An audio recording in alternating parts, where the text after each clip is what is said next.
Let's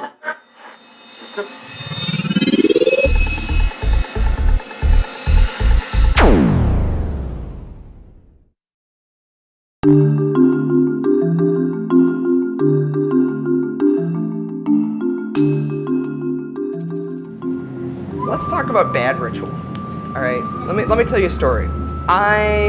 Ritual we were at had about 65 people. It was a room that was not quite as wide as this, and so we had kind of this oval, and there was a place where we were doubled up on one side. And after a whole bunch of stuff at the beginning that I did not understand really what they were doing, it didn't follow any format I was familiar with, the high priestess smudged. They had a special guest. They smudged the special guest, and they did some toning to kind of bless her, and that took a couple of minutes. And then they passed the smudge stick to the next person without giving any instruction that, you know, you're supposed to smudge the person and smudge the person next. And so they're trying to do this without words. They're like, and you know, the person was, it took a moment, and then they got it. So then the first person starts smudging the next person. So can we have a volunteer come up here that Mark will smudge? All right. So am I doing the extra special smudge? Do the regular smudge, and then we'll do the extra. So there's a regular smudge, and someone wants to like kind of count out loud how many seconds it's taking. Okay. So 1, 2, 3, 4, 5, 6, 7, 8, sure. 9, 10, 11, 12, 13, 14, 15, 16, 17. Okay, so that was quick. That's a quick smudging takes about 20 seconds. Smudgings at this started taking 30 to 40 seconds as they got more and more elaborate. It turned into things like this. All right.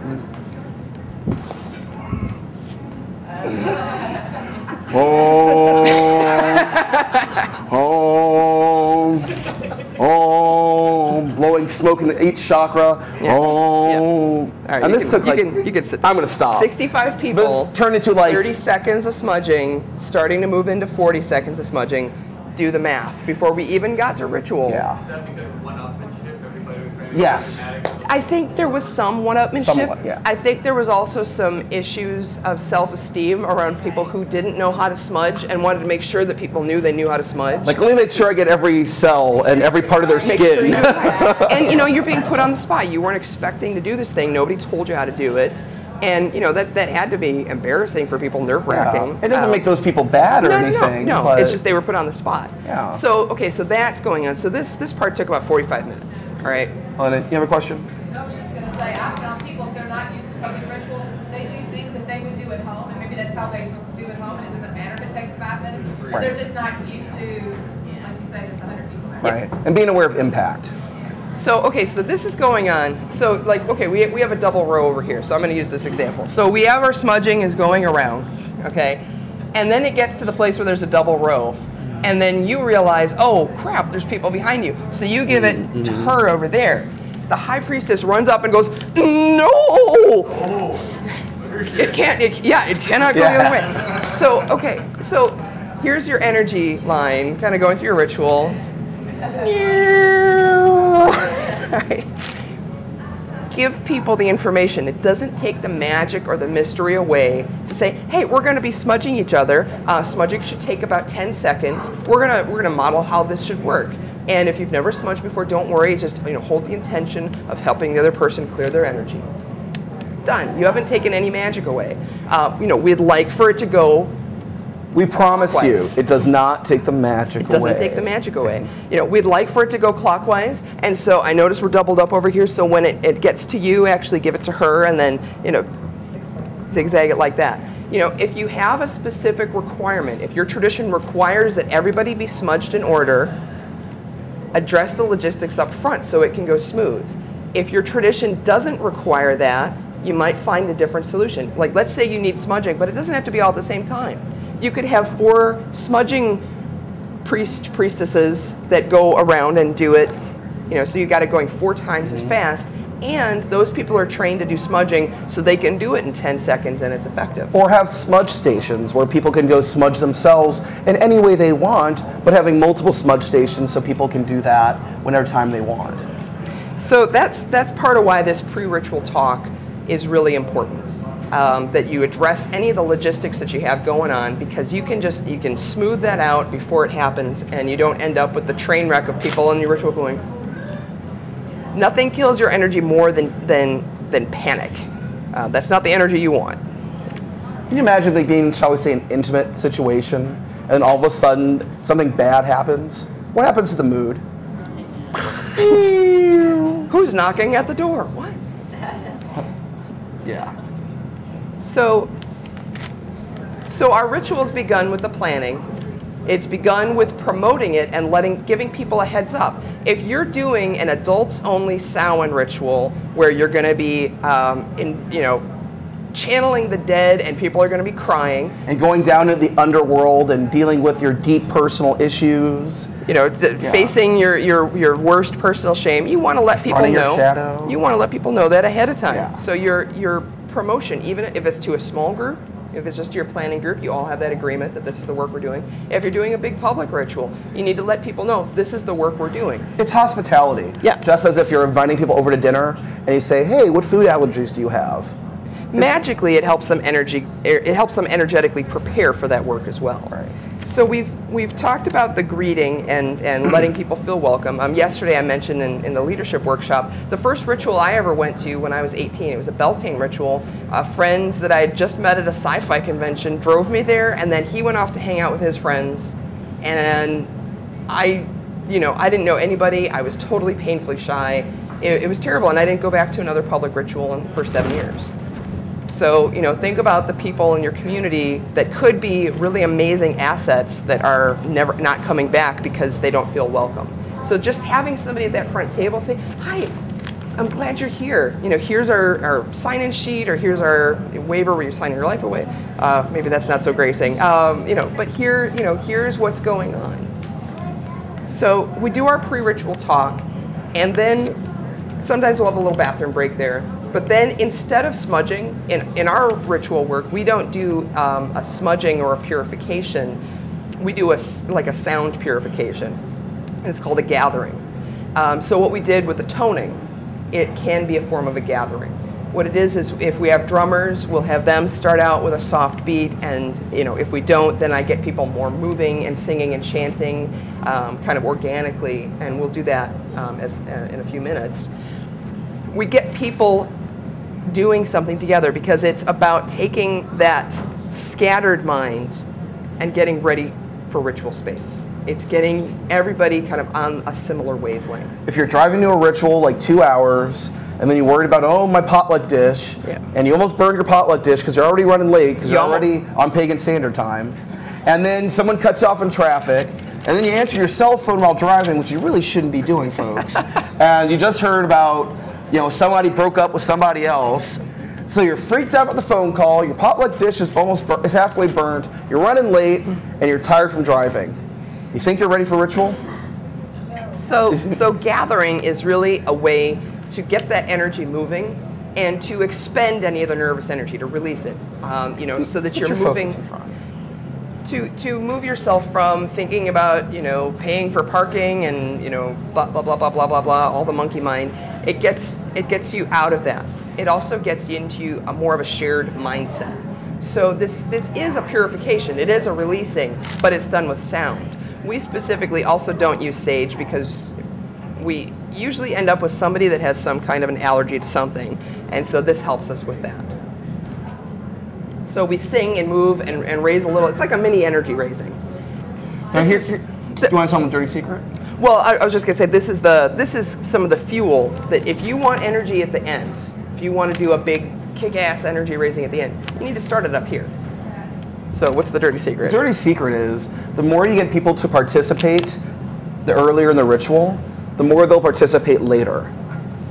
So I was going to say, in my experience with public ritual, one of the biggest buzzkills actually is standing around doing nothing. Yes. In the circle. Here, here. Around Yes. doing nothing. I call that arms. That's the way a lot of public rituals Yeah. begin, with a half an hour of that. Yeah. while you're watching things happening and you're just... Yeah. I call that arms at your sides ritual. And now I like to call that boredom trance. Yeah. well, here's the thing. That kind of ritual actually does work really well for some folks. We've had some folks come to our ecstatic rituals that are like, this is not for me. Awesome. You know what works for you. That's great. For a lot of people, this, getting people more involved does work really well. So here's, And also with just one other caveat, if your ritual is more ceremonial, that's okay. You don't have to completely change your ritual style, but hopefully this will give you an idea of how to change the energy and maybe give it a little bit more of an oomph in certain places. And let people sit down if they're going to be there for an hour. Well, and that's one of the things that we do very much, and it's neuro-linguistic programming, but we always invite people. Please stand if you're able. You can do this sitting or standing. You can trance with your eyes opened or closed. We give people choice. I was going to say that. Brain. Yeah. Yes, we have the Vulcan mind meld. My thoughts to your thoughts. My thoughts to your thoughts. That's kind of creepy. All right. It is a little bit. Moving along. So we move from gathering, which is very ecstatic, and then we do a grounding where we do have people stand, close their eyes if they want to, and we do just a brief meditation to help people connect to their bodies. You can do a standard tree of life meditation. You can do one that's about, you know, 7 chakras, the 3 Celtic cauldrons. You can do whatever you want at that point. But if the gathering has been about external energy, it's about connecting with the whole group and raising energy together, this is a chance to just really center. I actually typically call this centering more than grounding, but grounding is more common. One thing you might notice, we're kind of doing a pulsation between internal work and external work. Outside and then inside. If you want to know some of the background, there's some of that comes from hypnotherapy, comes from Waldorf method, the teachings of Rudolf Steiner. Educational theory. So. Well, it's as far as educational theory. So here's another trick. We're trying to hit different learning modalities. So as we go on, we're trying to hit people's visual. People who are visual. We're trying to hit people who are auditory. People who are kinesthetic. People who learn more emotionally. So those are the 4 main ones. There's other submodalities. And I've noticed if you've taken a class, some people might take notes. That works well for them. Some people doodle. Some people doodle. And some people need to keep rapt attention and listen to every word. Some people need to actually do the thing to learn it. So other learning modality kinds of tricks are, some people are internal processors. You guys like to take notes, and that's how you learn, or you like to journal, or you like to, you tape record. You are internal process. Some of you are external processors. You like to talk to people, and you have to process it out. I have this great idea. Let me tell you about it. And you're processing it inside yourself, but you need to externalize it. And you can be a long processor or a short processor. So you might have a partner ritual doing a meditation, and it ends, and your short processor is like, okay, great, I'm done. Yeah. Your long processor's like, damn. Yeah. I was just getting there. Yeah. So what you're trying to do in a ritual, if you want to engage people as much as possible, is hit as many different learning modalities as possible. So if you want to learn more about this stuff, you can go online, you can look up things like educational theory, learning modalities. I'm looking for some better resources to offer people, but if you email me, I'm certainly happy to talk about some of the resources and how you can find more information about that. Feel free to pick our brains. We like that. We love brain picking. My email address is shaunaura@gmail.com. That's 2 A's in the middle. SHAUNAAURA@gmail.com. And through me, you can get to Mark. And if you'd like to talk on the phone, you'll probably be talking to Mark. If you like to email, you'll probably be talking to me. If you go on my website, all my contact information's there, markmandrake.com. My phone number's there. You can give me a call anytime. Give me a call 3 in the morning. I got a ritual tomorrow. I don't know what to do. It's totally cool. You have my permission in advance. Maybe 3 p.m. the day before. Although we are often up at. We are up at. You're talking about taking the different learning modalities. Yeah. Do you try to find ways to hit them all at the same time, like having something visual and auditory and physical happening at once? We build up to that by the end. Yeah. So sometimes you can't do that. You can't usually, having an internal and an external processing at the same time is, But visual and auditory. Yeah. You do at the same time. So here's the super secret ritual technique that pagans have known for many years, the bonfire. Okay, bonfire is hitting all your learning modalities at once. And it's a really effective technique. We do rituals indoors, but we use a cauldron fire. and I can explain the construction of a cauldron fire after if you want. But it's a small fire, and we have it burning in the center. And it's an instant way to connect people. It's a gravity well. It engages your visual folks. It engages your kinesthetic folks. It engages your auditory folks. It engages everybody, with very few exceptions, into that center, and it helps begin to get people into a trance state. So here's the other thing about the ritual pattern. The whole ritual, even though we have a part of the ritual that's called the trance journey, your whole ritual is geared toward getting people into a magical state of consciousness, a trance state, so that they are more ready to work that magic. They're more connected to those subtle energies. And we're working them in very gradually, yeah. Step by step, starting with that first promotion of what the ritual is. Yes. So we do our grounding, centering, getting people centered in, and then we do what we would call a casting, which is often we're just taking hands and we're acknowledging that we're here together. We might go around the circle and have everybody say, I'm Shauna, I'm a part of this tribe. We might sing a tone. We do it in any number of ways. We try and include everybody in some activity. Now here's the other thing, timing. A gathering with a group of people that's not familiar with each other, not really willing to sing too much so they don't look too dumb, that'll take about 5 minutes if you've got enough people to keep the energy going. Grounding, grounding, casting, any of the elemental invocations, these should not take any more than 2 minutes. Usually 1 minute is sufficient. 2 minutes is if you're getting somebody involved in an activity, 2 minutes is fine. 5 minutes if you're really charismatic and hot and getting everybody, and by hot I don't mean your physical sexual attractiveness. I mean, if you're hot, if you're out there and you're engaging folks and everybody is ready and engaged and working together, you can maybe string it out to 5 minutes, but that could be excessive. There's times when it's appropriate and there's times when it's not. Your attention span is about 2 minutes before people are like, what? Not to say that all pagans have ADD, but all pagans have ADD. Oh, pagan, yeah. If you're in a group ritual, plenty of them. Yeah, exactly. Yeah, 2 minutes is about your attention span. So yeah, we're looking at engaging people in activities that take only a few minutes. So then we go through our elements, and if you're doing a particular invocation pattern, again, Mark mentioned, we're talking about rituals where we don't face the directions, we're coming into the center. So maybe you don't work with elements, maybe you work with other allies, land spirits, things like that. Really, this pattern works for any of the allies. So I'm not going to go through each one of these. You can work with chakras, suffer on the tree of life. You can add anything in. So I'm going to do an inclusive invocation here, and maybe you can just put that to the side for the moment. Sure.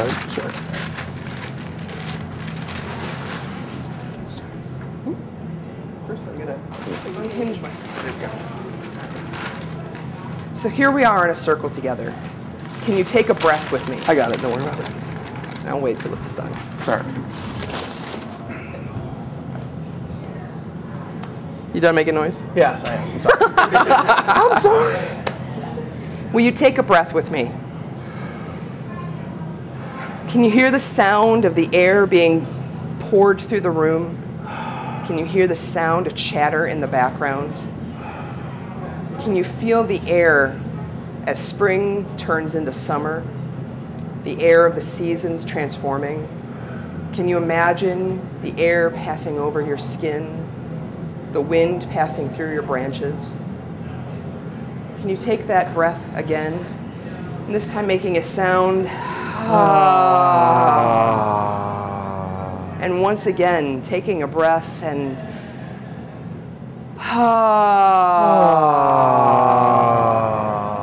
feeling the sacred sound of your voice, the air around us. Welcome, air. Welcome, air. So that's inclusive in that I'm trying to engage each of you in the process, and it's inclusive in a mental state. It's also inclusive in that I had you make a sound, and it wasn't too much, it wasn't too threatening, it wasn't, I'm asking you to jump up and down. So that's a good air invocation because or first invocation, because it's the first one you're doing, offering a non-threatening activity that everybody can participate in. Now let's go into fire.